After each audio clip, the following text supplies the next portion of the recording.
श्री कृष्ण चैतन्य प्रभु नित्यानंद श्री अद्वैत गदाधर श्रीवासादि गौर भक्त वृंद। हरे कृष्णा कृष्णा कृष्णा हरे हरे, हरे राम राम राम हरे हरे, हरे कृष्णा कृष्णा कृष्णा हरे हरे, हरे राम राम राम हरे हरे, हरे कृष्णा कृष्णा कृष्णा हरे हरे, हरे राम राम राम हरे हरे। कृष्णाय वासुदेवाय देवकी नंदनाय च नंद गोपकुमाराय गोविंदाय नमो नमः, गोविंदाय नमो नमः, गोविंदाय नमो नमः। हरे कृष्णा। जगन्नाथ बलदेव सुभद्रा मैया चक्र सुदर्शन की, जगन्नाथपुरी धाम की, नीलाचल धाम की, शंखपुरी धाम की, भक्तवत्सल भगवान जगन्नाथ की, कलयुग पावन अवतारी पावनधारी भगवान जगन्नाथ की, निताई गौर प्रेमानंदे।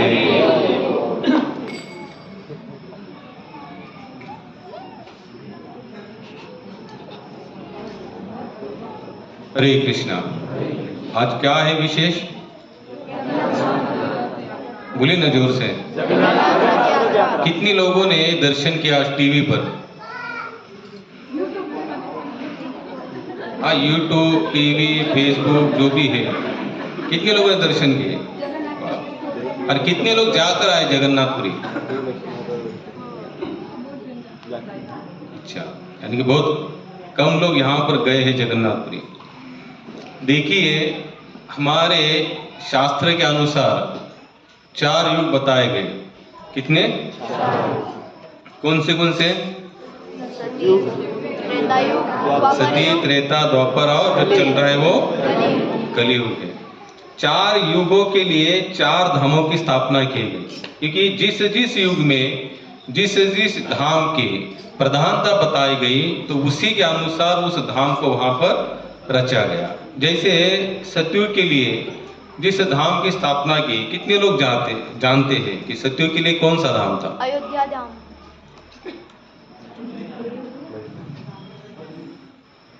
हाँ, कौन सा? बद्रीनाथ। कौन सा बना पहला? बद्रीनाथ। आप लोगों को पता है कि बद्रीनाथ में जितने भी भक्त गए ना, किस कारणवश गए थे? जब अंत समय में आया, जब उनको पता चला कि बस अभी बहुत हो गया, अब अपने स्व उद्धार के लिए, कल्याण के लिए निकल जाना है। कितने लोग जाकर आए पहले ये बताइए बद्रीनाथ? अच्छा, आप में से जितने भी लोग गए हैं, आप लोगों को वहां पर विशेष क्या दिखाई दिया? वहां का जो सिस्टम है, क्लाइमेट है, वो कौन से भगवत भक्ति के या कौन से साधन के लिए अनुकूल था? तपस्या। किस साधन के लिए अनुकूल है? आज भी अगर आप लोग कभी जाएंगे ना बद्रीनाथ, तो वो सब देखने के बाद मन में कहीं ना कहीं स्थिरता आती है। भले आधा घंटा हो, पौना घंटा हो, 5 मिनट हो, 10 मिनट हो, लेकिन कहीं ना कहीं मन को जरूर ये लगता है संसार बहुत अलग है, हम लोग कुछ अलग ही कर रहे हैं। लेकिन सचमुच भगवान की भक्ति के लिए, इस मार्ग में आगे बढ़ने के लिए यहाँ आकर थोड़ा बैठना चाहिए। जैसे सतयुग के लिए जिस धाम की स्थापना की, वो कौन सा था? बद्रीनाथ। क्योंकि सतयुग में भगवत प्राप्ति के लिए अगर किसी साधन को प्रधान माना गया होगा तो कौन सा था? तपस्या। कौन सा था वो? जैसे हम देखते चतुर कुमार में पहले कहाँ थे? बद्रीनाथ थे। बद्रीनाथ से नीचे आए ना भागवत कथा करने के लिए, नारद जी को सुनाने के लिए, वो भी वहीं बैठे हुए थे। नर नारायण, जिनको भगवान का अवतार माना जाता है, नर मीन्स अर्जुन और नारायण मीन्स भगवान स्वयं श्री कृष्ण, ये भी आज कहां पर बैठे हैं? वो भी क्या कर रहे हैं? लेकिन वहां बैठकर लक्ष्मी के माध्यम से चरणों की सेवा नहीं ले रहे, वो भी वहां पर क्या कर रहे हैं? यानी कि स्वयं भगवान नारायण के रूप में भी बद्रीनाथ में क्या कर रहे हैं? तपस्या कर रहे हैं। उद्धव जी कहाँ चले गए? बद्रीनाथ। 5 पांडव कहाँ चले गए? बद्रीनाथ। क्यों गए? सब अंत समय बद्रीनाथ इसलिए गए कि वहां पर उनको क्या करना थे? तपस्या करनी थी। और तपस्या के लिए आज भी, इसलिए आज उस उत्तराखंड का और एक नाम है तपोभूमि, देवभूमि, ऋषि भूमि। क्या कहते हैं उस पूरे उत्तराखंड को? तपोभूमि, देवभूमि कहते हैं। यानी कि देवता भी वहां पर क्या करते, आज भी तपस्या करते हैं।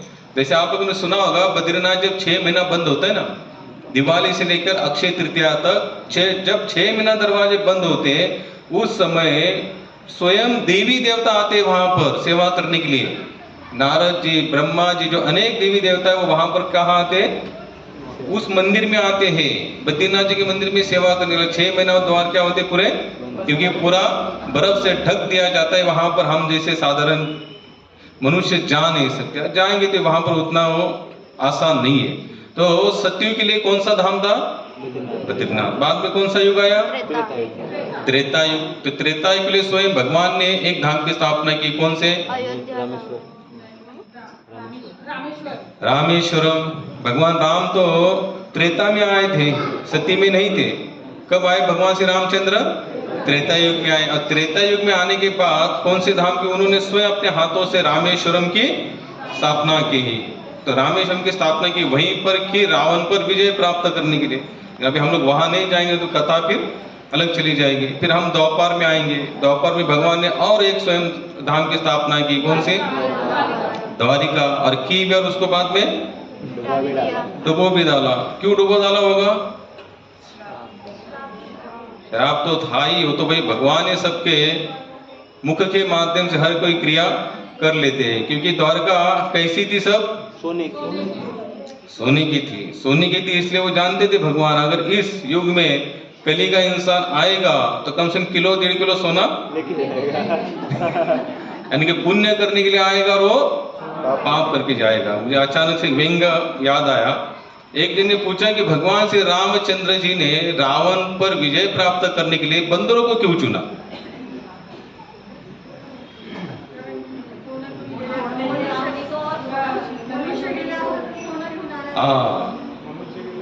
क्योंकि इंसान जाते तो क्या होते हैं, रावण के साथ मांडव लेकर के बोलते इधर ही रहो, इधर सोने की लंका है कि राम जी के पास क्या है, खुद वलकर पहनकर घूम रहे हैं। ये तो कहने की बात है, लेकिन बंदर भी कोई साधारण नहीं, तो वो भी कौन थे? साक्षात देवी देवता थे।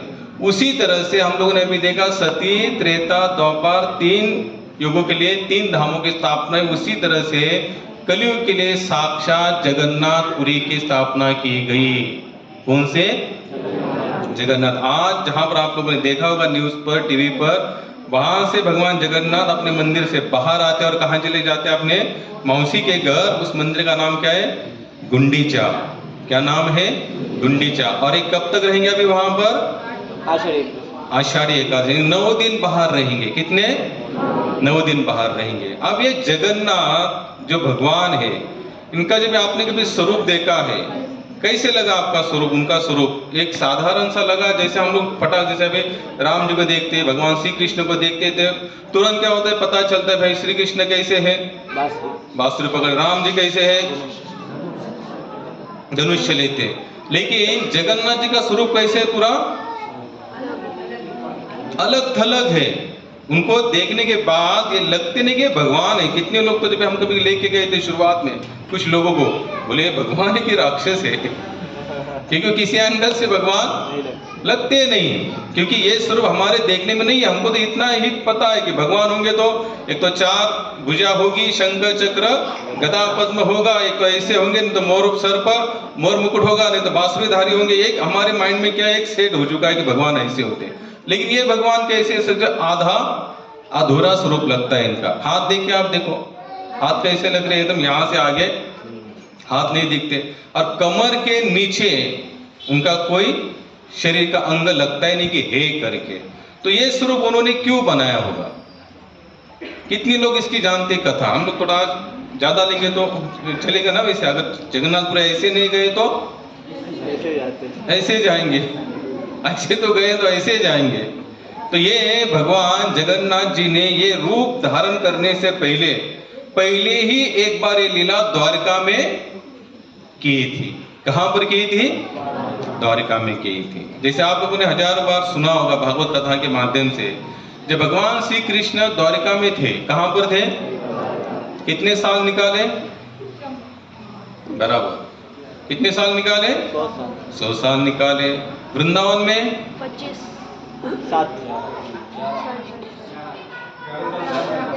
11 साल निकाले।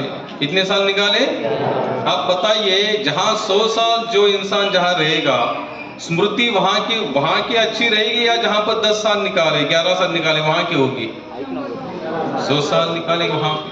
लेकिन भगवान श्री कृष्ण जब द्वारका में रहते थे ना, अपने रानियों के साथ, कितनी सारी रानियां थी? 16,108 रानी के साथ, इतनी दास दासियां थी। उनके साथ रहने के बावजूद भी भगवान हर रात ग्वाल बाल और राधा राधा के नाम से जग जाते थे। नींद में ही क्या बोलते थे? राधा राधा।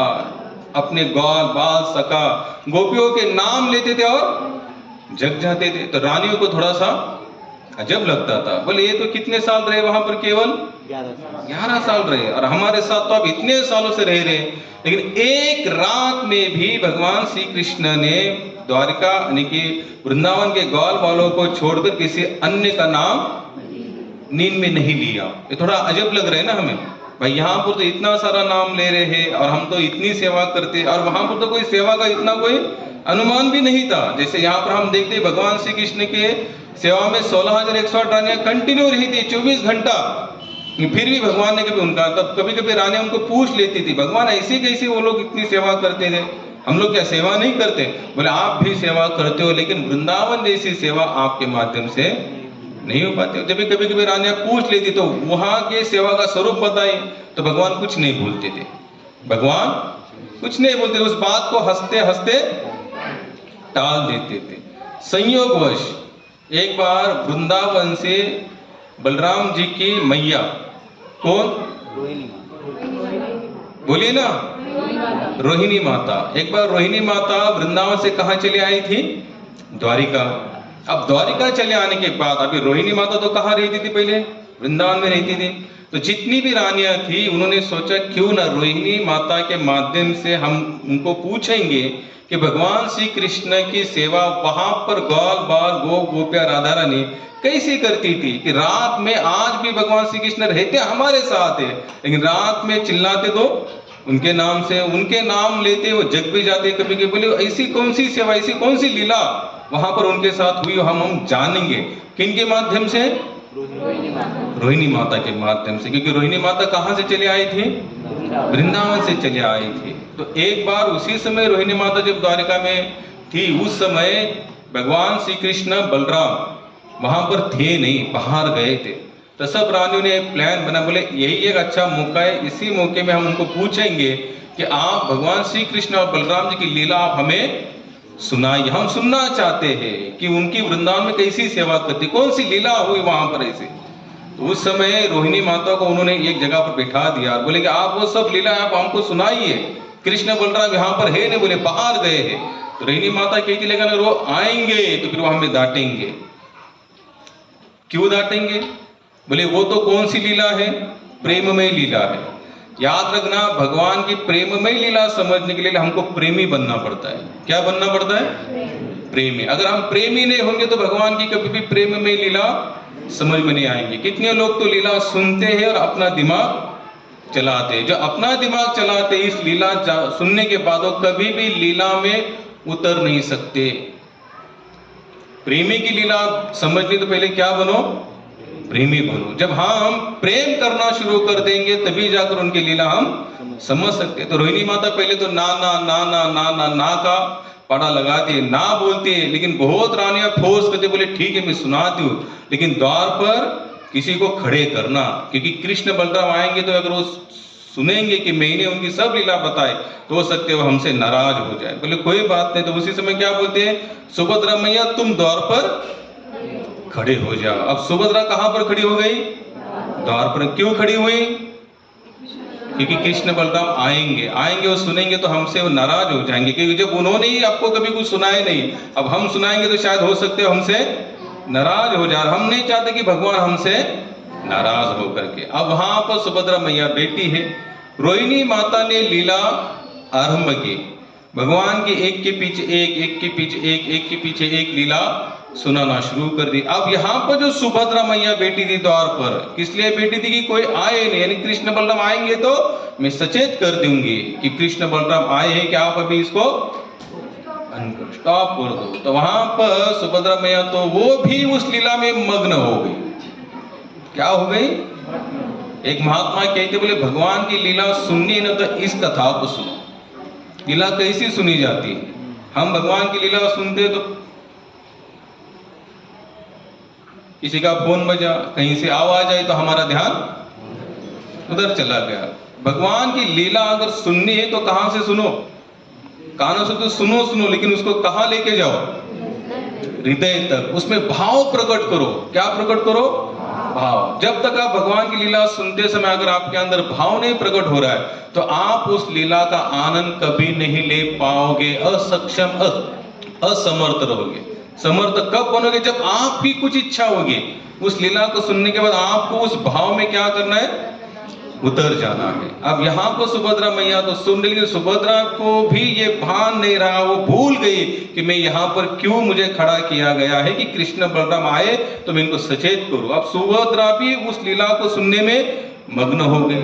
रोहिणी माता भी वो लीला सुनते सुनते उसमें चली गई। जितनी रानियां थी वो भी वो लीला सुनते सुनते उसमें लीन हो गए। आप ये जितने भी लीला सुन रहे थे, अब लीला सुनने के पहले का प्लान क्या था? कृष्ण बलराम आएंगे तो लीला को, लेकिन अभी किसी को कोई भान नहीं रहा। बस लीला के अंदर सभी मगन हो गए। इतने में कृष्ण और बलराम भी आए। कृष्ण बलराम आए तो देख रहे कि सुभद्रा मैया तो द्वार पर खड़ी है और अंदर झांक रही है और कुछ सुन रही है कान लगाकर। आए उसके बाजू में खड़े हो गए, लेकिन फिर भी सुभद्रा मैया को बोले ऐसी क्या सुन रहे? तो दोनों भी सुनने लगे। कृष्ण बलराम भी अपनी खुद की लीला सुनने लगे। एक बार भगवान श्री कृष्ण द्वारिका में खुद का रूप उन्होंने देखा। फर्श के अंदर जो फर्श थी नीचे, एक बार कृष्ण ऐसे बैठे थे तो बैठते भी थे उन्होंने अपना ही रूप उसमें देखा तो खुद के रूप पर वो भी मोहित हो गए। इतने सुंदर कौन है?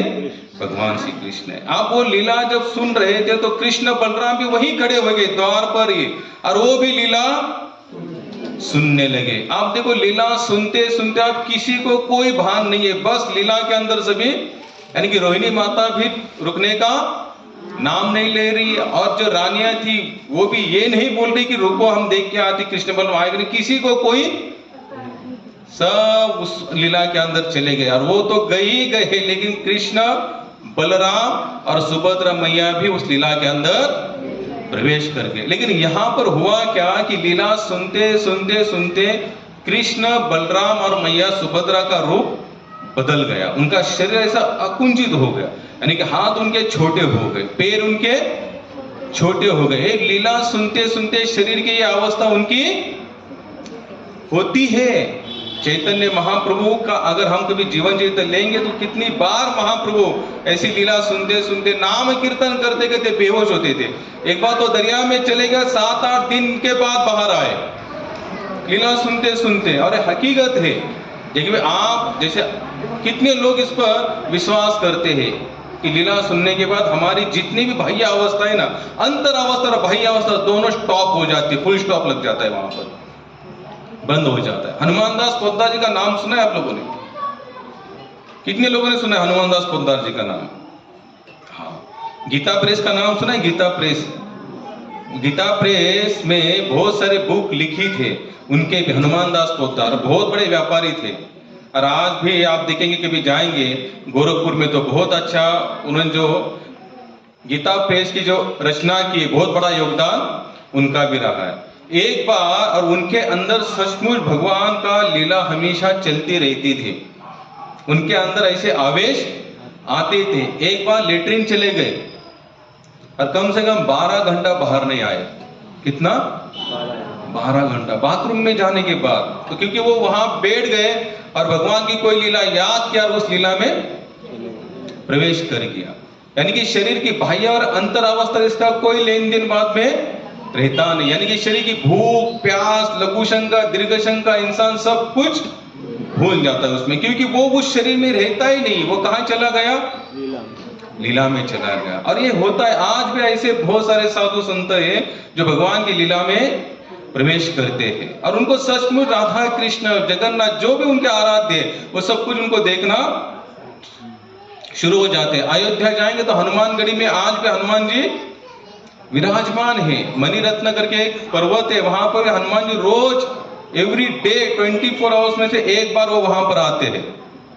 लेकिन हमारा क्या होना चाहिए? उतना विश्वास होना चाहिए। तो आज भी ऐसे जागरूक देवस्थान है, आज भी ऐसी लीलाएं भगवान अपने भक्तों के साथ करते रहते हैं। अब तीनों का शरीर ऐसा संकुचित हो गया, जैसे आप जो यहाँ पर स्वरूप देख रहे हैं ना, यही स्वरूप वहां पर उनका बन गया। कृष्ण तो कैसे है? जो काले काले वो कौन है? कृष्ण है। जो गोरे गोरे है बलराम, और बीच वाली मैया सुभद्रा। तो इनका वही रूप बन गया। और उतने में नारद जी वहां पर प्रकट हुए। भाई किसी भी लीला को अगर आगे लेके जाना है, जहां रुक गई है उसको आगे चलाना, तो कौन कार्य करते हैं? ये सब नारद जी करते। अब नारद जी आए तो नारद जी ने वो सब रूप देखा, तो नारद जी को समझ ये है कौन करके, तो नारद जी ने वहां पर अपना थोड़ा सा भजन शुरू कर दिया। जैसे हम लोग भी कीर्तन करते, प्रवचन करते, किसी के फोन में भजन बजता है, नारायण नारायण हरि हरि, तो हमारी कथा स्टॉप हो जाती है, इसका भजन सुनो। फोन में लगा देना हम लोग रिंगटोन में कभी कभी ऐसी। तो वहां पर नारद जी ने भजन शुरू किया, तो वहां पर लीला थोड़ी सी स्टॉप हो गई। तो नारद जी ने ये रूप देखा, बोले आप कौन हो? तो वहां पर कहते मैं तो स्वयं कृष्ण हूँ। बलराम तो मैं बलराम हूँ, मैया की थी सुभद्रा, मैं तो सुभद्रा हूँ। तो नारद ये कौन सा रूप है? तो बोले नारद जी चिंता मत करो, ये मेरा रूप कौन से युग का है? जगन्नाथ, कलयुग का है। कौन सा है? कलयुग का। और मैं जगन्नाथ पूरी में इसी रूप में आऊंगा। तो ये पहले ही भगवान ने द्वापर में ही बता दिया था कि इस कलयुग के लिए मेरा कौन सा रूप चुना जाएगा। अब ये रूप यहाँ पर भूतल पर कैसे प्रकट हुआ? इंद्रधुम्न नामक एक राजा रहते थे जगन्नाथपुरी में। तो राजा सच्चे भक्त थे भगवान के। कैसे थे? सच्चे भक्त थे। इतने भगवान के प्रति उनको क्या था? एक अलग से भाव था। यानी जब भगवान की कथा कीर्तन आरती होती तो राजा वैसे उठकर मंदिर की तरफ दौड़े चले थे। राजा के मन में भी कभी भाव रहता था, मैं भी कभी कभी मंदिर का एक भगवान का बहुत बड़ा भव्य दिव्य मंदिर बनाओ। आज आप देखेंगे जगन्नाथ जैसा मंदिर आपको कहीं पर दिखाई नहीं देगा। बहुत ही बड़ा और आलीशान, बहुत ऊंचा मंदिर है वहां पर। तो राजा के मन में हमेशा ये सेवा आती रहती थी। लेकिन कहते हैं अगर आपकी अगर डिजायर पावर, अगर आपकी अगर इच्छा है ना, प्रबल इच्छा, तो भगवान थोड़ा सा क्या करते हैं? आपके साथ थोड़ी सी परीक्षाएं लेते हैं कि ये सचमुच ये केवल इच्छा करता है या सच्ची इच्छा करता है। इच्छा तो काफी लोग करते हैं। जैसे अभी आज देखिए संडे के दिन थोड़े ज्यादा लोग आए हैं। अभी हम बोलेंगे प्रवचन के बाद कि आप हर संडे आना, तो कुछ इच्छा लेकर लोग चले जाएंगे। लेकिन अगले संडे तो वही आएंगे जितने गए संडे थे। अगले संडे कितने आएंगे? जितने गए संडे थे। इच्छा तो होती है। जैसे आज आप लोग आए हो, इसका मतलब आपके मन में कहीं ना कहीं इच्छा है। लेकिन अगले संडे इसमें से आने वाले कितने हैं? यानी कि इच्छा तो बहुत लोग करते, लेकिन वो सफल, यानी कि उसको सचमुच वहां तक लाने के लिए कोई अपवाद, कोई व्यक्ति होता है एकाध दुक्का, वही आ सकता है, अन्यथा आने वाला नहीं। एक याद रखना, ये जो सत्संग है ना, सत्संग ये कोई साधारण चीज नहीं है। ये मैं कह रहा हूं इसलिए नहीं, बिल्कुल नहीं। मेरी जगह अगर आप में से भी कोई अगर उठकर यहाँ बैठता है तो मुझे भी वो सत्संग सुनना चाहिए। लोगों को लगता है सत्संग जो ले रहा है व्यासपीठ पर बैठे उसको सत्संग सुनने की जरूरत नहीं। गलत। सत्संग हमेशा सुनता रहने चाहिए। भले आप व्यासपीठ बैठे हो, चाहे श्रोता हो चाहे वक्ता हो, क्योंकि सत्संग की महिमा यहाँ पर कोई नहीं बता सकता। एक बार वशिष्ठ जी और विश्वामित्र, इन दोनों का कभी बनता नहीं था। आप लोगों ने सुना होगा, वशिष्ठ और विश्वामित्र दोनों का कभी बनता नहीं था। विश्वामित्र जी कैसे थे? तप बहुत करते थे। यानी कि एक बार वो तप में बैठ जाएंगे, 10,000, 15,000, 20,000 साल ऐसे ही हंसते खेलते निकल जाते थे। एक बार उन्होंने रिकॉर्ड ब्रेक तपस्या की, 50-60 हजार साल तक तपस्या की। अब होता है क्या है कि कोई सेवा अगर हम लगातार करते ना, पता नहीं उसका अहंकार अपने आप अंदर कैसे घुस जाता है, पता भी नहीं लगता। हमें लगता है हम इतनी सेवा करते, पहले तो बहुत नम्र होते, बाद में सेवा कंटिन्यू चलती है, बहुत सालों तक चलती है। हम कहते कभी कभी ये भी कह लेते हैं हमने 14 साल तक सेवा की, 20 साल तक मैं इस मार्ग में लगा हूं, 22 साल तक मैं 16 माला कर रहा हूं, 25 साल हुए मैंने इतने साल यहां पर गुजारे। अब ये कहने की बात नहीं है।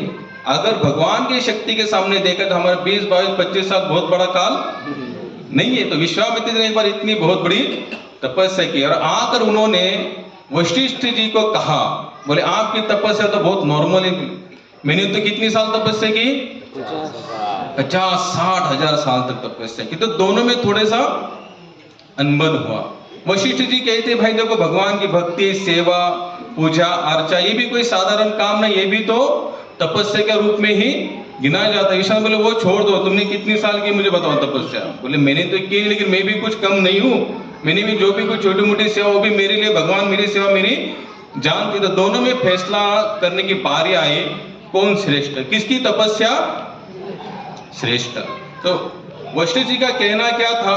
कथा सुनो, नाम कीर्तन गाओ, महाप्रसाद खाओ। इतनी भी तपस्या करना तो भी बहुत बड़ी बात है। जैसे प्रभुपाद क्या कहते थे?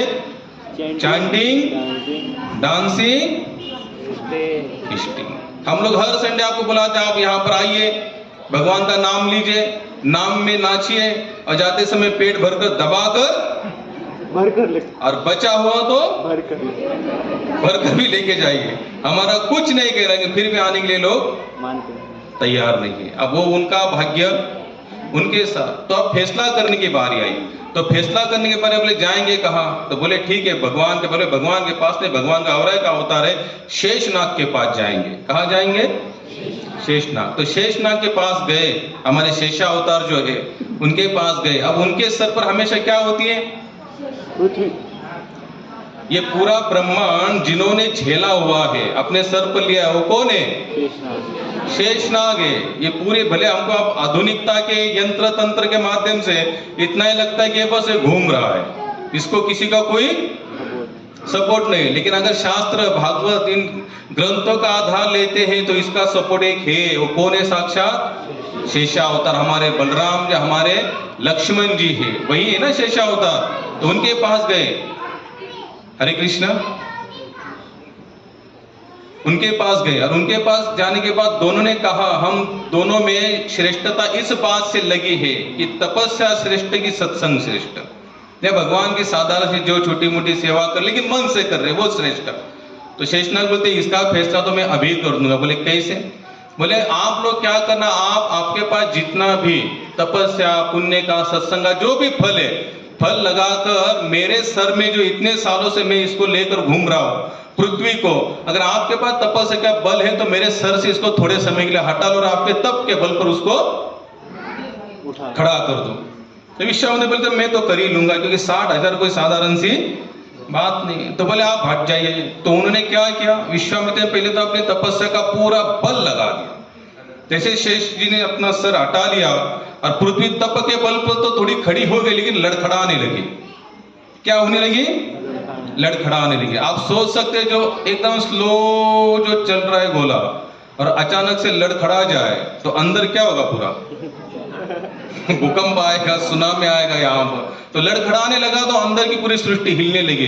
शेषी बोले हटाओ तुम्हारा तप का बल, मैं फिर इसको धारण कर लेता हूँ। तो उन्होंने तप का बल हटा लिया, विश्वामित्र ने तप का बल हटा लिया और अपने सर पर धारण किया। अब बारी आई वशिष्ठ जी की।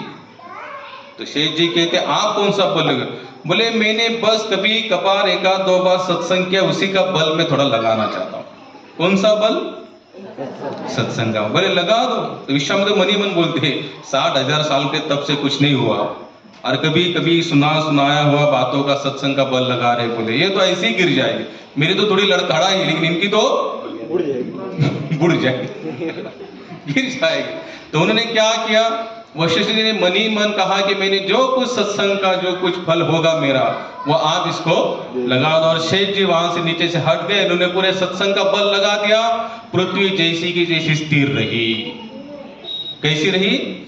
स्थिर रही। क्योंकि तप के माध्यम से क्या होता है? पतन होने का, अहंकार आने का, मैंपन आने का पूरा धोखा होता है। लेकिन सत्संग के माध्यम से उनको इतना तो पता चलता है कि भगवान श्री कृष्ण है हमारे स्वामी और हम उनके दास है। इसलिए मैं फिर आप लोगों को बताऊंगा, जो इस संडे आए हैं विशेष उत्सव देखने के लिए, आप लोग हर संडे आइए। क्या जाता है आपका आने में? कुछ जाता है क्या? यहाँ पर पैसा लिया जाता है आपसे? कुछ भूलिए ना, कुछ भी नहीं। बस आपको आना है, बैठना है, सुनना है, महाप्रसाद पाना है और बाद में निकल जाना है। तो आएंगे कि नहीं अगले संडे? कितने लोग आएंगे? चलो बहुत धन्यवाद, आपका आभार है भाई। फोटो निकाल लेना सबका जाते समय, हाथ तो ऊपर किए सब कोई बात नहीं, प्रयास करते रहिए। संसार का कार्य तो चलता रहेगा, ये कभी रुकने वाला नहीं है। और कभी हमको लग भी रहा है हम हुए इसलिए कुछ हो रहा है, तो ये आपकी सबसे बड़ी मूर्खता है। मर जाएंगे ना, बाप गया, दादा गया, परदादा गया, उनका भी कभी यही सोच थी मैं हूं इसलिए। क्या वो जाने के बाद कुछ बंद पड़ा क्या? नहीं। उसी तरह हम भी जाएंगे तो कुछ बंद पड़ने वाला नहीं है। इसलिए इस भ्रम से बाहर निकलो और यहाँ पर सत्संग में आओ। अभी मुझे बताओ मैं कहां पर था कथा में? इंद्रधुम्न नामक राजा थी, उनकी बहुत तीव्र इच्छा थी कि मैं भी भगवान की सेवा करूं। सपने में एक बार भगवान ने उनको सपना बताया। सपने में ऐसा सपना उन्होंने देखा कि भगवान एक समुद्र के तट पर एक लकड़े के रूप में आए हुए हैं। कैसे रूप में? लकड़े के रूप में। और उनको बता रहे कि तो इसी लकड़े के माध्यम से मेरा विग्रह बनाना और उसी की सेवा अर्चा शुरू करना, और उसमें और मेरे में कोई भेद नहीं है।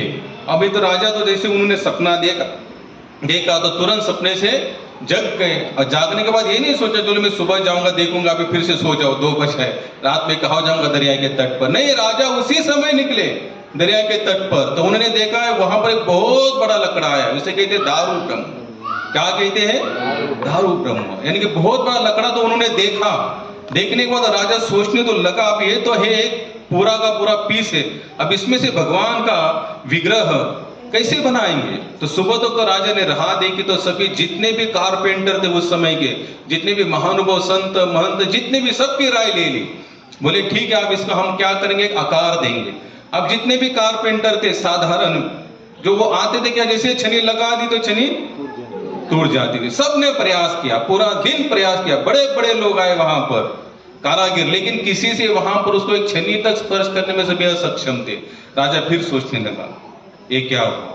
बोले मुझे तो सपना तो ऐसे आया था कि भाई स्वयं भगवान ने कहा था मैं आऊंगा, मुझे लगा ये सब सरलता से आराम से होगा, लेकिन कोई कार्य आराम से नहीं हुआ। तो उतने में एक बूढ़े ब्राह्मण आए। कौन आए?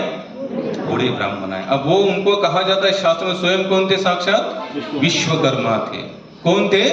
विश्वकर्मा। तो मोरो आए और उन्होंने कहा कि राजन चिंता मत करो, मैं समझता हूं तुम्हें शायद सपना आया था, भगवान ने कहा मैं इस रूप में आऊंगा, इसको क्या बनाना है, एक अच्छा सुंदर स्वरूप देना है। बोले मैं वो काम करूंगा, वो सेवा मेरी रही। अब वो तो कैसे थे, अकेले बूढ़े थे। तो राजा के मन में थोड़ी शंका भी आई। बोले इतने सारे बड़े बड़े कारागिर आकर चले गए, किसी से कुछ नहीं हो पाया, और ये अकेले बूढ़े व्यक्ति क्या कर पाएंगे। बोले ठीक है करो। बोले ऐसे नहीं, बोले मेरे लिए अलग से क्या करो आप, मेरे लिए अलग से आप क्या करो, एक कमरा बनाओ और उस कमरे में ये लकड़े को लेके चलो, और मैं और ये लकड़ा हम दोनों ही अंदर रहेंगे। तो राजा बोले खान पान की कुछ व्यवस्था, बोले वो करने की जरूरत नहीं है। बोले आपको कुछ तो लगा? बोले मुझे किसी चीज की जरूरत नहीं है, मैं पूरा रूप इनको बना दूंगा और बाद में मैं खुद ही आपको कहूंगा कि उस समय आप दरवाजा खोल देना। तो राजा के मन में और एक शंका आई। बोले लेकिन अगर आप अंदर रहेंगे, अगर आप अंदर, आप कुछ ना पानी लेंगे, ना जल, ना कुछ अन्न ग्रहण करेंगे, तो हमें कैसे पता चलेंगे आप अंदर जीवित हो करके। तो उन्होंने कहा जब तक आपको छनी और हथौड़ी की आवाज आ रही है तब तक आप समझना कि मेरा शरीर अच्छा है, तो आप किसी चीज की चिंता मत करना। तो ठीक है बोले। अब राजा को लगा शायद होंगे कोई महानुभाव महात्मा होंगे, तो उन्होंने वैसे बना दिया, एक कमरा अलग से बना दिया। अंदर भगवान को जो लकड़े के रूप में आए थे उनको अंदर बिठा दे, ब्राह्मण देवता अंदर चले गए और उन्होंने बाहर से दरवाजा लॉक कर दिया, इन्होंने अंदर से लॉक कर दिया और इन्होंने छनी हथौड़ी से कार्य शुरू कर दिया। तो राजा रोज आता था, सुबह दोपहर शाम की आवाज आ रही कि नहीं सुनने के लिए। ऐसे एक दिन चला गया, 2 दिन, 3 दिन, 4 दिन, ऐसे करते करते लगातार 14 दिन चले गए। कितने दिन? 14 दिन। अब 14 दिन चले जाने के बाद जब राजा 14वें दिन आया तो शाम को जब राजा आया तो अंदर से आवाज आना बंद हो गई। जैसे आवाज आना बंद हो गया तो राजा को लगा शायद ब्राह्मण देवता इस संसार में रहे नहीं, क्योंकि 14 दिन से ना इन्होंने अन्न ग्रहण किया ना पानी ग्रहण किया है। तो राजा ने पहले तो खटखटाया तो कोई अंदर से रिप्लाई, ना आवाज, ना कुछ आया। तो राजा ने कहा कि शायद इनका शरीर शांत हो गया, इस दरवाजे को आप तोड़ दो। तो जैसे वो दरवाजे को तोड़ दिया तो वहां पर ना कोई ब्राह्मण देवता था, कुछ भी नहीं था, लेकिन भगवान का यही रूप वहां पर बनाया हुआ था। कौन सा रूप? जो आज हम देख रहे जगन्नाथ, बलदेव, सुभद्रा और चक्र सुदर्शन भी इनके साथ में है। तो इतना पूरा रूप बनाकर वो वहां से अंतर्धान हो गए। जो भी हम ब्राह्मण देवता थे, विश्वकर्मा जी अंतर्धान हुए। अब राजा को फिर चिंता हुई। उन्होंने तो कहा था कि भाई जरा पूरा काम हो जाने के बाद मैं खुद ही दरवाजा खोलूंगा, आपको खोलने की जरूरत नहीं है। अब राजा के मन में अलग अलग तरह के प्रश्न उठते गए। तो उनको लगा राजा कि मैंने शायद कोई अपराध किया है, उनके कहना मैंने नहीं माना, इसलिए इनका काम आधा अधूरा रह गया। आज भी हम उनको देखते थे कैसे लगते हैं, आधे अधूरे लगते हैं ना। एक साधारण स्वरूप हम जब भगवान का देखते हैं और इनका रूप देखते पूरा अलग थलग नजर आता है। तो राजा फिर चिंताग्रस्त हुआ। अब इसकी कहीं जाने की इच्छा नहीं, क्योंकि इसको क्या लगा राजा को, मेरे हाथों से कोई पाप हो गया, अपराध हो गया, कि जिसके कारण भगवान का पूरा स्वरूप बन नहीं पाया। और वैसे सोचते सोचते सोचते राजा की नींद लगी। और जैसे राजा की नींद लगी तो भगवान फिर आए सपने में, बोले राजन यही मेरा पूर्ण रूप है, आप ये चिंता मत करो कि आपने दरवाजा खोला और दरवाजा खोलने के कारण वो जो विश्वकर्मा जी निकल गए और मेरा रूप आधा अधूरा रहा। बोले बिल्कुल नहीं, यही मेरा रूप है और इसी का तुम मंदिर बनाओ, और इस युग के लिए यही मेरा रूप हमेशा इस कल्याणकारी, यानी कि जो पति जीव है उनका कल्याण करने के लिए इसी का दर्शन मात्र ही काफी है। तो तब से उन्होंने क्या किया, राजा ने वहां पर एक बहुत बड़ा मंदिर बनाया। आज भी वो मंदिर विराजमान है। कभी भविष्य में समय मिला तो जरूर जाना जगन्नाथपुरी और वहां पर दर्शन करना। तो वही जगन्नाथ, बलदेव, सुभद्रा, उनका रूप ऐसे क्यों बना? कौन सी लीला घटित हुई? द्वापर की। और बाद में कौन राजा थे जिनके सपने में जाकर ये पूरा कार्य आगे चलाया? इंद्रदुम्न राजा। तो ऐसे ही हमारे जगन्नाथ, बलदेव, सुभद्रा मैया इस भूतल पर विराजमान हुए। अब इनके चमत्कार, अभी आप लोगों ने इतना तो सुनाया होगा कि भगवान जगन्नाथ की चमत्कार कैसे अलौकिक है। कैसे हैं? आपको पता होगा, कल भगवान जगन्नाथ, यानी कि कल से 2 दिन पहले भगवान जगन्नाथ जी का पूरा बुखार उतर गया। 14 दिन पहले भगवान जगन्नाथ जी ने रथ यात्रा के 14 दिन पहले जगन्नाथ जी को क्या आता है? बुखार आता है। आता है कि नहीं? भगवान को बुखार आता होगा क्या? बोलिए ना, हाँ ना, कुछ तो बोलिए। आता है। 14 दिन के लिए दर्शन बंद होते हैं, वहां पर भगवान रेस्ट करते हैं। जैसे हमें बुखार, हम लोग क्या करते हैं, भाई किसी को अंदर मत भेजना, कोई आना नहीं, मेरा तबियत बहुत खराब है, मैं आज पूरा क्या करूं, पूरा दिन आराम करूंगा। तो भगवान जगन्नाथ जी 14 दिन आराम करते हैं। कितने दिन? आप मानेंगे नहीं, उनका टेम्परेचर भी गिना जाता है। भगवान का टेम्परेचर भी गिना जाता है। जैसे बुखार में हमें पसीना आता है, उसी तरह से जगन्नाथ जी को भी पसीना आता है। बुखार में जैसे हम लोग को कुछ खाने की इच्छा नहीं होती ना, जैसे डॉक्टर कहते हैं एकदम लाइटली खाओ, खिचड़ी खाओ या कोई फ्रूट का जूस पियो, उसी तरह से भगवान जगन्नाथ जी को 14 दिन आयुर्वेद के काढ़े भोग लगाए जाते हैं। कौन से? जो काढ़ा बनाते ना हम लोग बुखार बिकार जाने के लिए, वो कुछ होगा शास्त्र में वर्णन, तो वही काढ़े उनको 14 दिन पिलाए जाते हैं। और फिर 14 दिन के बाद भगवान जब बाहर निकलने की बारी आती है तो उनको पूरा 56 प्रकार के व्यंजन अर्पण होते हैं। और बाद में ये 14 दिन जाने के बाद एक दिन भी जगन्नाथ जी भूखे नहीं रहते, बिल्कुल पर डे खाते रहते, पर डे। और आज भी जगन्नाथ में जितना भंडारा बनता है, जगन्नाथ पुरी में उस मंदिर में उतना भंडारा आज भी विश्व में किसी और मंदिर के आजू बाजू नहीं बनता। आज भी जगन्नाथ जी को ऐसे भोग लगा कि ऐसे फिर लगा। वहां कहते कि भगवान जगन्नाथ जी का हाथ सूखने नहीं देते। क्या नहीं करने देते? सूखने नहीं देते। और हम लोग भी सूखने हम लोग दबाना चाहते हैं, क्योंकि वैसे ही बताया कि इस युग में क्या करो, महाप्रसाद के माध्यम से जीव का कल्याण होगा। अब ये 14 दिन की बुखार की लीला ये कहां से आई, किस कारण? कुछ तो लीला होती है ना, जब भगवान कुछ भी कार्य करते हैं उसके पीछे लीला होती है। तो माधव दास नामक एक भक्त रहते थे। कौन रहते थे? माधव दास नामक एक भक्त रहते थे। जब उनकी पत्नी का देहांत हुआ, संतान कोई थी नहीं और भक्ति मार्ग में पहले से मन लग चुका था। मैं आपको बताता हूं भक्ति मार्ग का सबसे बड़ा स्वरूप या सबसे बड़ी थिंकिंग क्या होनी चाहिए। अगर हम भक्ति में हैं तो हमारे मन में कभी ना कभी एक ख्याल जरूर आना चाहिए, ये झंझट एक बार निकल जाए मेरे पीछे और भगवान मैं आपकी सेवा में लग जाओ। लेकिन हमारा सबका विचार क्या है, मैं झंझट जैसी की तैसी बने रहे भगवान, ये झंझट के साथ में आपकी सेवा करना, झंझट के साथ कभी सेवा नहीं होती।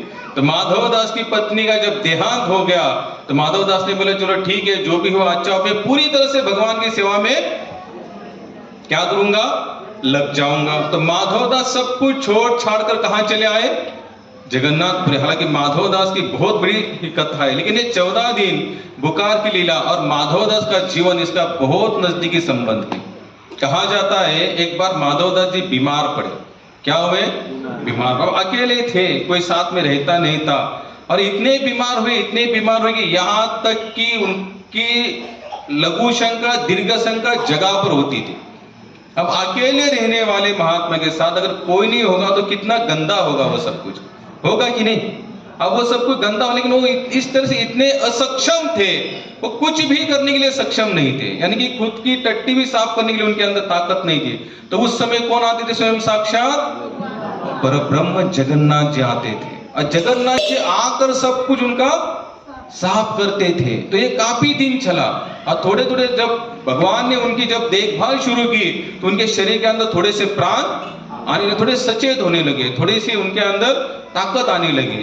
तो एक बार उन्होंने देखा कि कोई आ रहा है, तो उन्होंने पूछा आप कौन हो? बोले मैं तो स्वयं साक्षात जगन्नाथ हूं जिसके तुम भक्त हो और मैं तुम्हारे लिए कुछ भी करने के लिए तैयार हूं। तो बोले आप जब स्वयं साक्षात भगवान जगन्नाथ है, आप स्वयं खुद को भगवान कहते हो, तो क्या आपको नहीं लगता कि मैं इतने दिन से बीमार हूं कि मेरी कुछ बीमारी जैसे स्पर्श करते ही गायब हो जाए? हमें भी लगता है ना कि हम अगर बहुत अच्छी माला करते, भजन सत्संग कथा कीर्तन करते हैं ना, थोड़ी परेशानी तो हमें लगता है कि भगवान आप तुरंत चुटके बजाए कि मेरी परेशानी।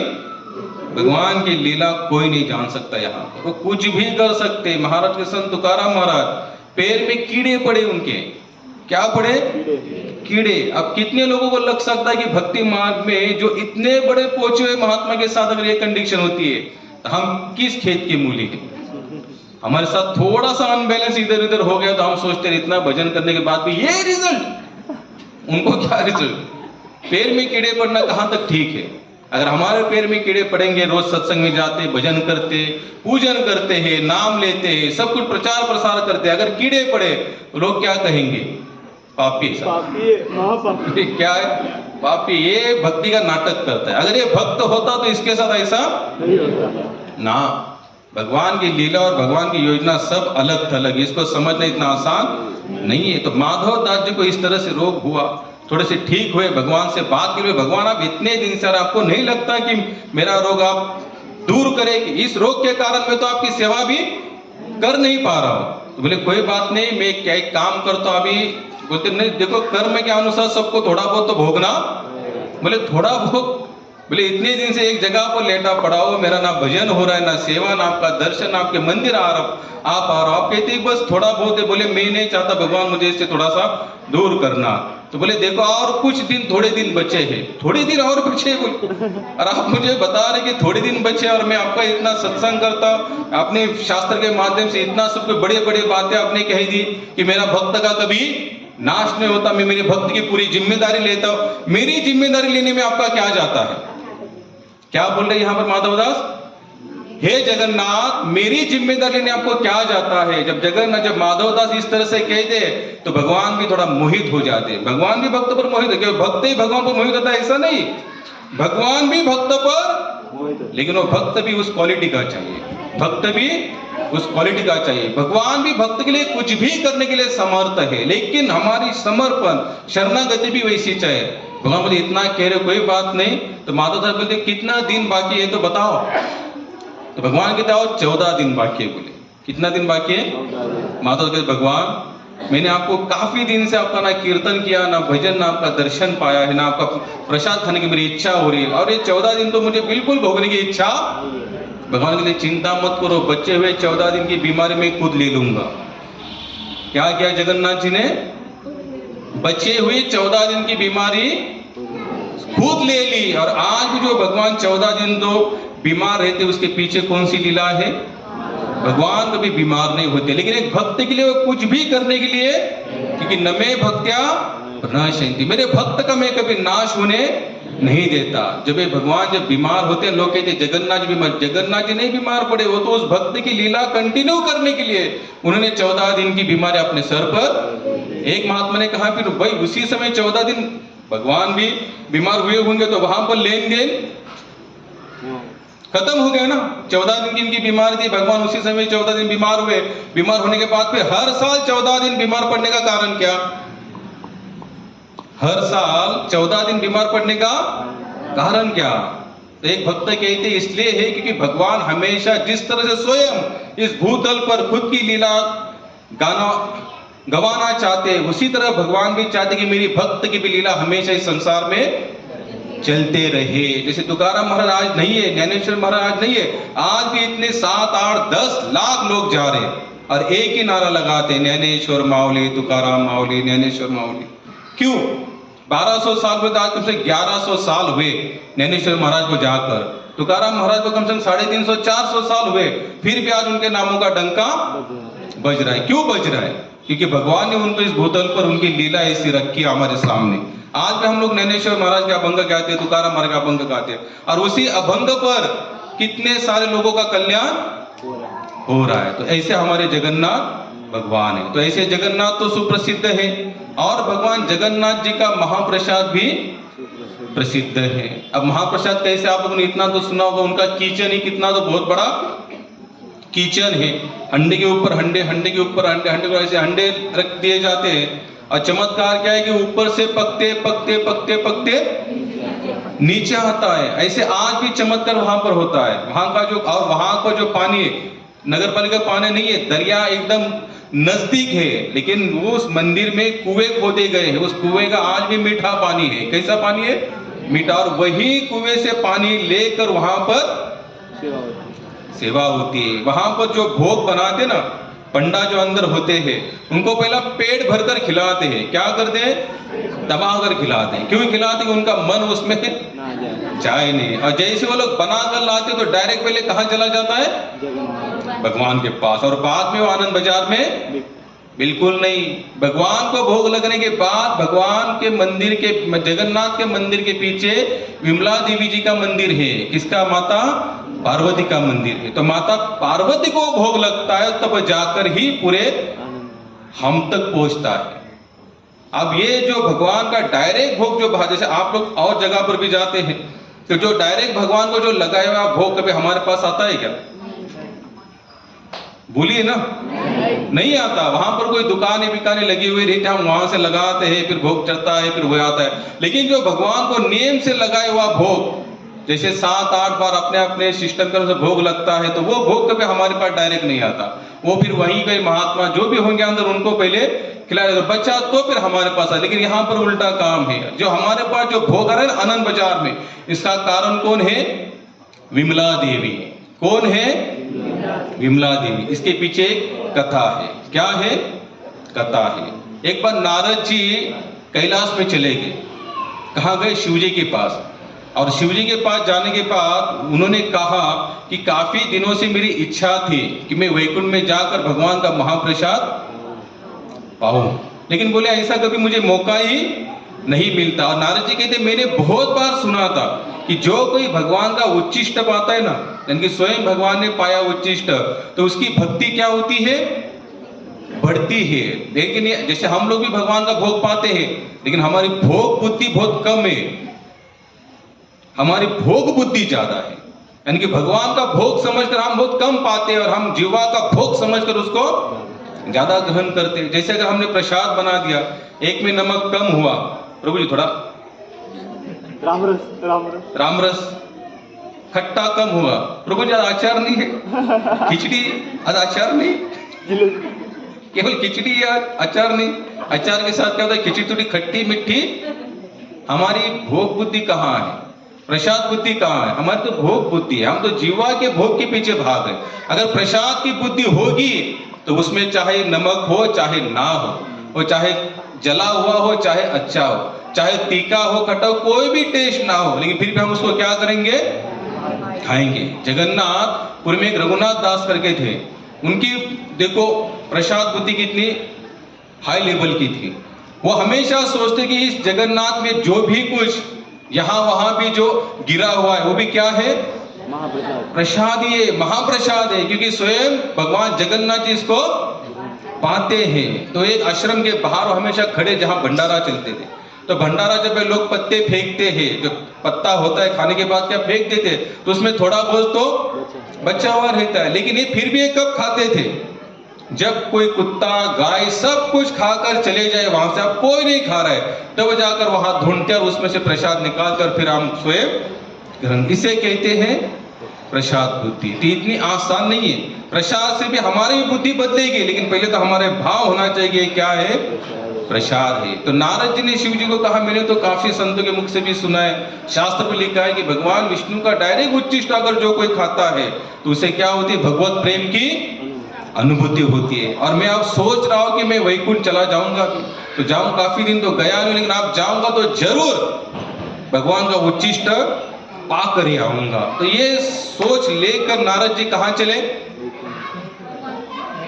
बोलिए उत्तर दीजिए, नारद जी कहां चले, वैकुंठ। क्यों चले,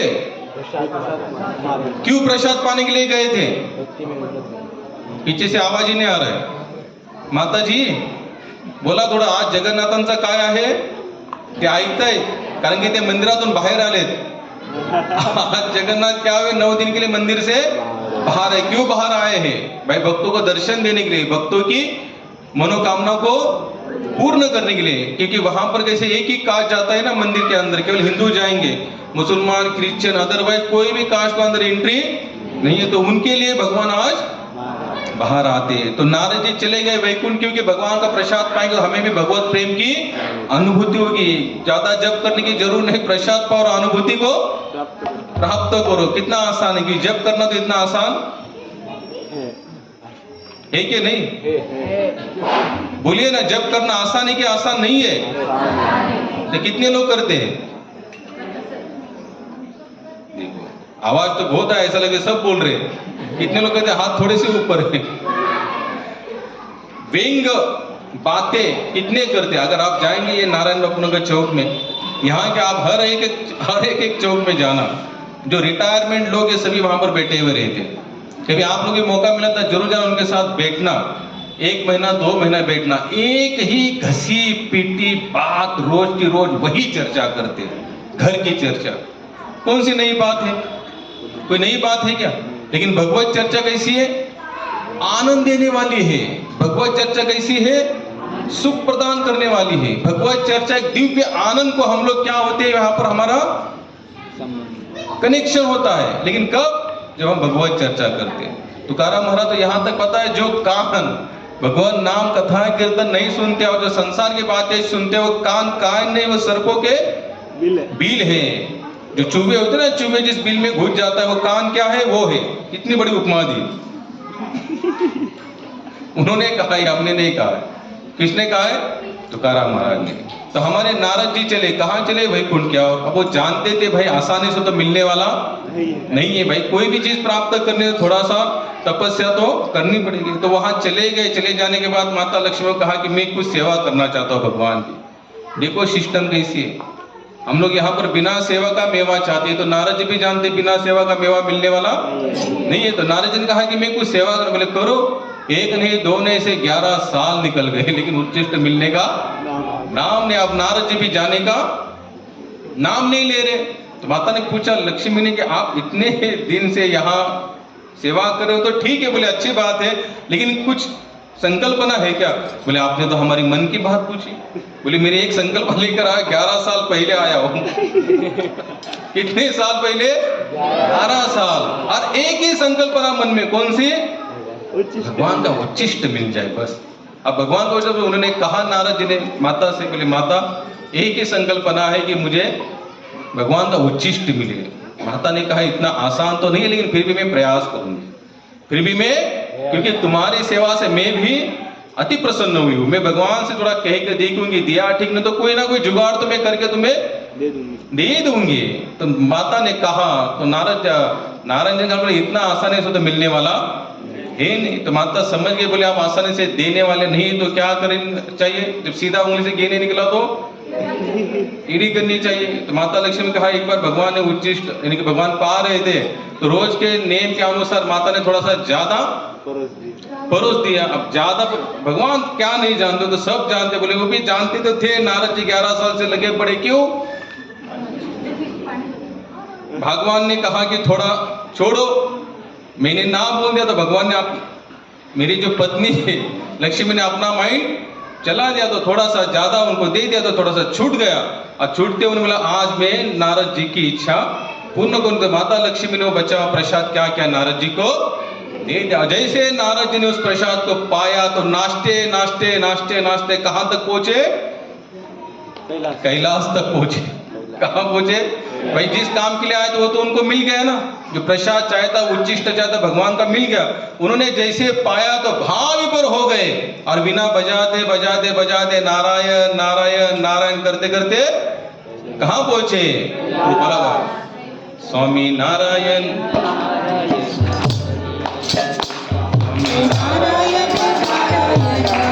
बोले बोले स्वामी नारायण, बोले बोले स्वामी नारायण नारायण हरि हरि, जय जय नारायण नारायण हरि हरि, स्वामी नारायण नारायण हरि हरि,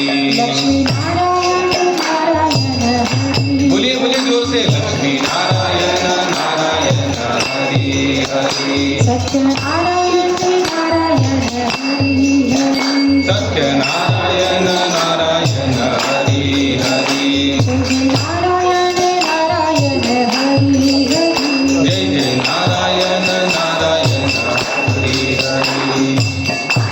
नारद जी क्या करते हैं? हमेशा उनके हाथ में क्या होता है? वीणा होता है, और हमेशा नारायण नारायण नारायण का नाम का जप करते हैं। और नारद जी का एक ही काम है पूरे संसार में, हमेशा घूमते रहते हो हमेशा। आज भी नारद जी इस भूतल पर आते, किसी किसी भक्तों को मिलते भी है, और काम क्या है नारद जी का? एक ही है, भगवान की लीला करो और भगवान की लीला सुनाओ। क्या करो? भगवान की लीला सुनाओ और गाओ, गाओ और सुनाओ। और ये भी उनको श्राप दिया गया है ना। किसने श्राप दिया है? भागवत सुना है ना आप लोगों ने? कितने लोगों ने सुना है ढंग से, प्रेम से? इसलिए मैं हमेशा कहता हूँ उसको लिखा करो। हाँ, एक जगह नहीं, लेकिन श्राप किसने दिया था एक जगह न टिकने का? दक्ष ने। किन्होंने दिया था? दक्ष ने। एक महात्मा यहाँ पर बहुत अच्छा प्रसंग कहते हैं, बोले दक्ष तो कौन है? गृहस्थ। और नारद जी कौन है? विरक्त। एक गृहस्थ विरक्त को श्राप दे, ये कहां तक ठीक है? ये हजम होने वाली तो बात है नहीं। जब दक्ष ने उनको श्राप दिया, क्यों श्राप दिया था? क्योंकि दक्ष अपने संतानों को भेज रहे थे, बोले जाओ वन में जाके तपस्या करो, तब का बल इकट्ठा करो और फिर संसार करने में लग जाओ। जैसे ही इनके बच्चे आते थे दक्ष के, नारद जी को मिलते थे, नारद जी वैराग्य का उपदेश देते थे, तो सभी आते थे। क्यों? तब क्यों करना चाहते थे? भाई तब करके क्या करेंगे? बल प्राप्त करेंगे, और बल करेंगे और बाद में संसार में घर गृहस्थ होकर अपना आगे कार्य करते रहेंगे। तो नारद जी कहा भाई तब के माध्यम से बल प्राप्त करो। बल भी क्यों प्राप्त करो? संसार करने। बोले संसार करने के लिए बल प्राप्त करने की जरूरत नहीं है। बोले तब क्यों करो? भगवान को प्राप्ति के लिए करो। क्यों तपस्या करो? भगवान को। तो भगवान, तो नारद जी ऐसे ही कोई उनको ज्ञान की पट्टी पढ़ा देते थे, तो ये लोग तब करके भगवान की प्राप्ति के पीछे भागते थे, फिर घर जाते थे। दक्ष सोचते थे मैं तो इतने सारों को भेज रहा हूं, लेकिन जो जा रहा वो रिटर्न कुछ आ नहीं रहा। तो दक्ष ने देखा कि ये सब नारद जी को जाकर मिलते और नारद जी इनको ज्ञान की पट्टी पढ़ाते और ज्ञान की पट्टी पढ़ाने के फिर भगवत मार्ग पर चलते और फिर संसार करने के लिए आते नहीं। तो दक्ष ने कहा जाओ मैं श्राप देता हूं कि जिस तरह से तुमने मेरी संतानों को घर घर भटकने के लिए मजबूर किया, भाई सन्यासी बनोगे, विरक्त बनोगे तो क्या करोगे?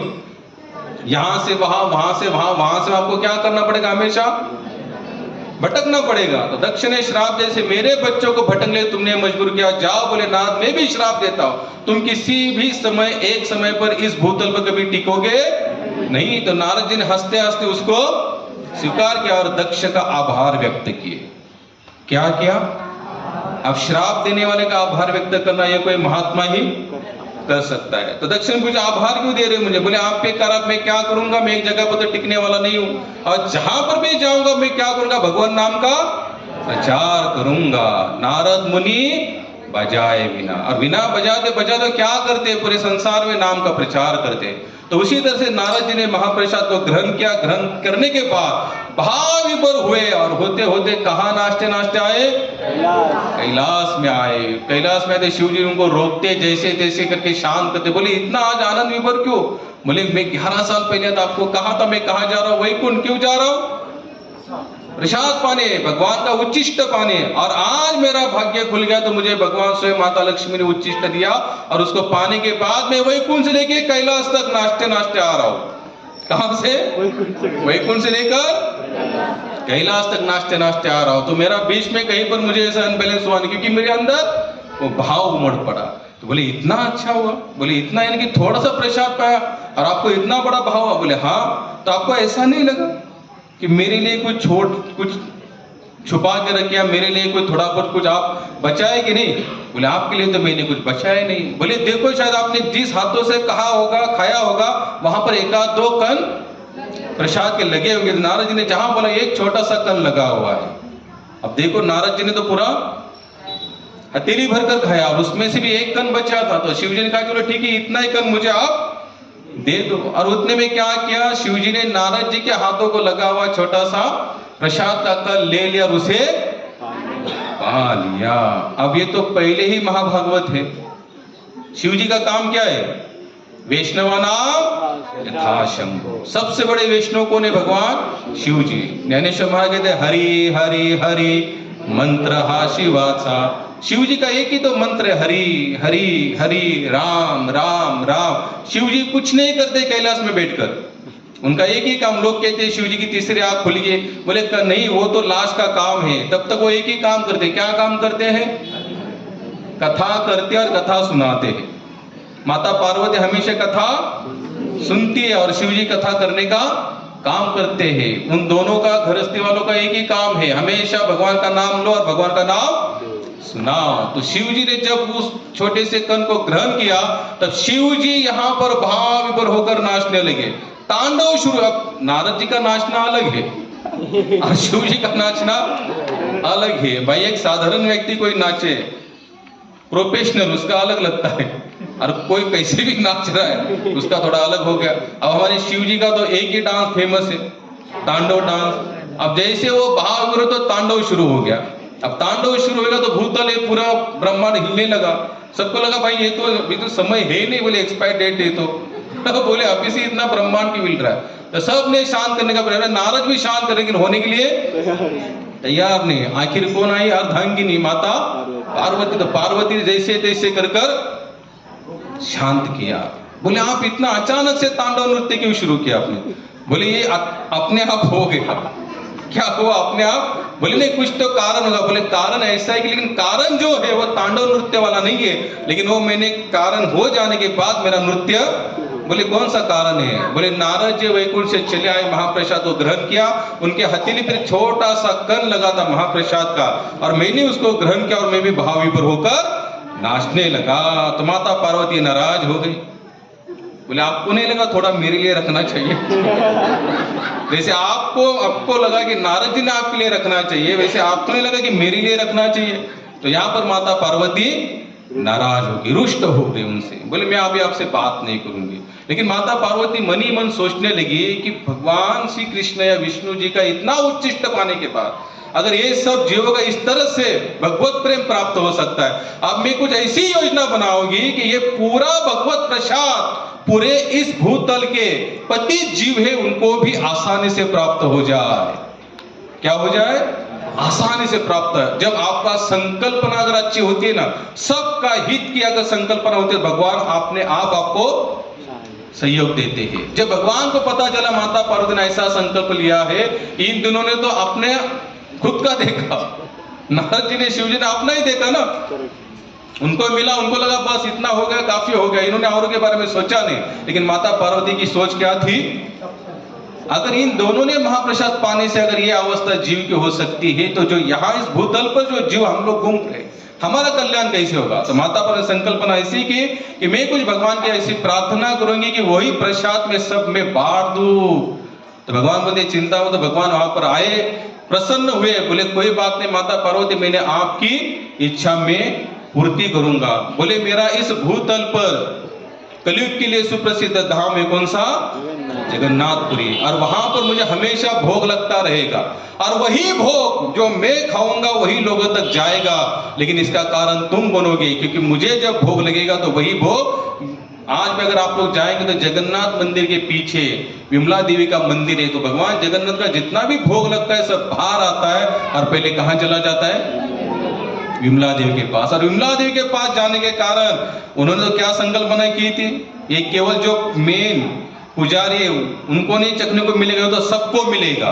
तो आज भी जगन्नाथ मंदिर में किचन हमेशा चलता रहता है, हमेशा। इतना कोविड आया, इतना बंद था पूरा संसार, लेकिन भगवान की सेवा जगन्नाथ का किचन बंद नहीं था, प्रसाद उतना ही बन रहा था। बनने के बाद वैसे बांट रहे थे, जो आए खाए, नहीं तो बच्चा पे दरिया में डाकर, वहां पर तो जीव जंतु तो खाएंगे ही। तो आज भी जगन्नाथ मंदिर में जो भगवान स्वयं साक्षात जगन्नाथ को भोग लगता है, जो पर ब्रह्म इस युग के लिए भगवान ने विशेष अवतार धारण किया है, वो भगवान जगन्नाथ प्रसाद चखते हैं। चखने के बाद में प्रसाद कौन चखते हैं?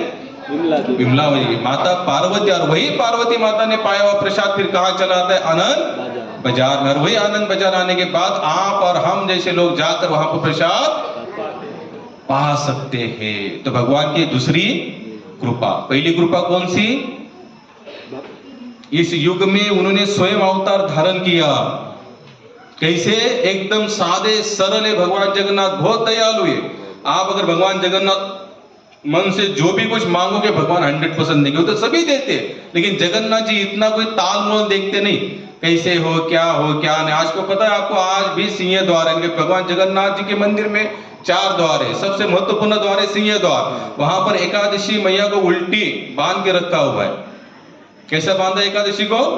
बोले मेरे यहाँ पर जितने भक्त आएंगे इनके लिए कोई नेम में इतना कुछ बनाने वाला नहीं हो, जिसको जब चाहे तब चाहे प्रसाद पाना चाहिए। लेकिन हम वैष्णव होने के कारण हम इतने बड़े भक्त तो है नहीं कि नेम को तोड़कर भी भगवान को भजे। तो हमारे लिए नेम बहुत जरूरी है। और बाद में आती है भगवान की रथ यात्रा की लीला। आपको पता है रथ यात्रा समय लेंगे, चलेगा ना? बोलिए ना, चलेगा। ये रथ यात्रा जब निकलती है साल में एक बार निकलती है, साल में एक बार केवल जगन्नाथ जी बाहर आते हैं, और बाकी के दिन जितने भी है भगवान जगन्नाथ जी कभी बाहर आते नहीं। आप लोगों ने इतना सुना होगा केवल हिंदू लोगों के लिए ही भगवान को अंदर जाने का, मंदिर में अंदर प्रवेश करने का नियम है। बाकी लोगों के लिए कितना भी बड़ा क्यों ना हो, लेकिन उसे भी अंदर जाने दे। तो भगवान जगन्नाथ जी स्वयं अपने भक्त के लिए बाहर आते हैं। क्यों आते हैं? भक्त के लिए बाहर।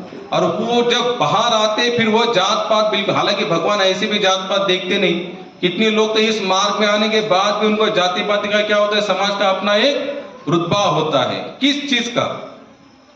संत तो कहते कि जाति पाति पूछे ना कोई, हरि को बजे सो हरि को हुई। एक ही मार्ग बचा है, केवल ये भगवत भक्ति। लेकिन यहाँ पर भी अगर इस तरह से वातावरण हुआ तो फिर लोग जाएंगे कहाँ? हमारे जैसे अभी पंढरपुर में विठलनाथ जी के इसमें कितने सारे भक्त आते। कभी आप लोग कोई वारी गए? कितने लोग वारी में गए?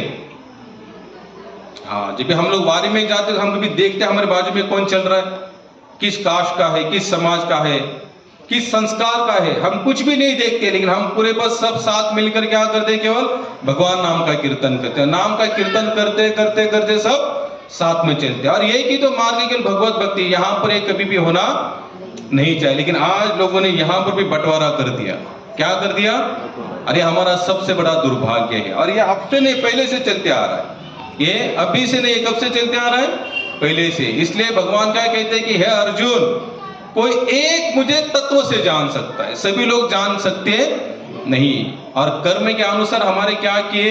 विभाग। गीता क्या कहती है? गुण कर्म विभागानुसार। गुण और कर्म के अनुसार आपके क्या पड़े हैं? विभाग। अगर आपके अंदर ब्राह्मण केवल जन्म से नहीं, अगर कर्म अगर आपका ब्राह्मण है तो आप कौन हो? ब्राह्मण। क्षत्रिय आप केवल जन्म से क्षत्रिय नहीं हो सकते, अगर आपने क्षत्रिय जैसा कार्य करते हो तो आप कौन हो? क्षत्रिय। वैश्य भी वही है जो नेम से चलता है। यानी कि सबके लिए क्या है? भगवत गीता में 14वां अध्याय, उसमें पूरा वर्णन आता है इनका, कौन क्या है, कौन क्या है, कौन किस है। ये वर्ण के अनुसार जाति पाति यहाँ पर नहीं आती। तो भगवान जगन्नाथ जी आज भी अगर मंदिर से बाहर आते, आज जो रथ चला, तो रथ चलते समय बीच में एक जगह पर रथ रुकता है, एक भक्त की समाधि है। क्या नाम है अथर्व उसका? क्या नाम है? साल्वेग। और साल्वेग कौन है? समाज से मुसलमान है। कौन है? मुसलमान। अब ये जो साल्वेग जो था, साल्वेग, इसका संस्कार इतना अच्छा नहीं था। यानी कि जन्म से क्या था, थोड़ा सा, यानी कि अब खान पान रहन सहन उतने अच्छे नहीं थे। लेकिन ये थोड़ी सी, अभी इनकी बहुत लंबी चौड़ी कथा है, समय तो काफी जाएगा। लेकिन साल्वेग के कुछ संस्कार धीरे धीरे धीरे बदलते गए। क्या हुए? बदलते गए। देखो, हम वर्तमान में जो कुछ भी है, लेकिन अगर हम भगवत भक्ति में आते हैं, कितने सारे लोगों का अपना अपना खुद का अनुभव होगा कि इस मार्ग में आने के बाद हमारी बुद्धि थोड़ी सी शीतल बन जाती है, विवेक हमारा थोड़ा सा बढ़ जाता है, या खुद के उद्धार के लिए, या फिर अच्छाई के प्रति हमारी भावना थोड़ी दृढ़ होती है, मजबूत होती है। क्यों?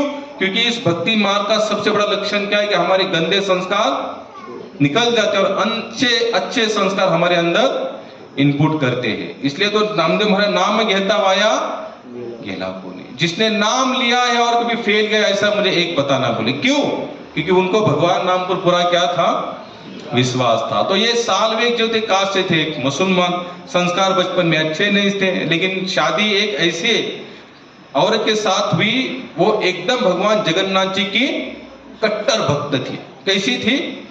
एक होना भक्त और एक होना कट्टर भक्त। के क्या मतलब है? सर कटा सकते हैं लेकिन सर झुका सकते। देश का गाने, लेकिन भक्ति मार्ग में लागू पड़ता है। रुपया कहते नहीं, यहाँ सर दे के होते सौदे, बंदगी इतनी सस्ती नहीं। यहाँ पर सर का सौदा होता है। तो ऐसे कुछ कट्टर भक्त होते हैं, एकदम कट्टर थी, कुछ भी चाहे हो जाए, लेकिन मैं भगवान जगन्नाथ को छोड़ने वाली। अभी मुसलमान था तो इसने भगा कर लाई थी।